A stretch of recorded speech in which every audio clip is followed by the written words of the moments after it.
अस्सलाम वालेकुम। दुआएं मांगते रहा करो, क्या पता तुम्हारी पसंद में अल्लाह की रज़ा हो।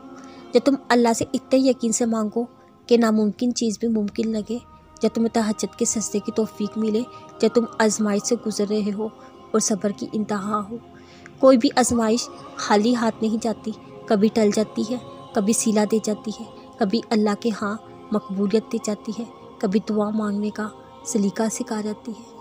इस बात से इनकार नहीं, कभी कभी वाकई आजमाइश बहुत सख्त होती है, घेराव तंग होता है, दिल मायूस हो जाता है, मगर यकीन जानिए आपका रब इस तरह के हालात में आपके और ज़्यादा करीब होता है।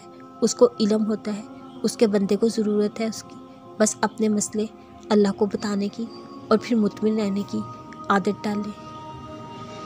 बस थोड़ा सा इंतज़ार बाकी है, तुम्हारी चाहत को अल्लाह की चाह बनाने के लिए थोड़ी और अतात बाकी है।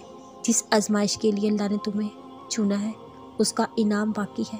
दुआ मांगते रहो, ठीक हो जाएगा सब, क्योंकि अभी मुश्किल के साथ आसानी बाकी है। जिस रब ने तुम्हारा दिल बनाया, वो जो दिल में समाया हुआ है, वो दिल के मामलात से बेखबर नहीं।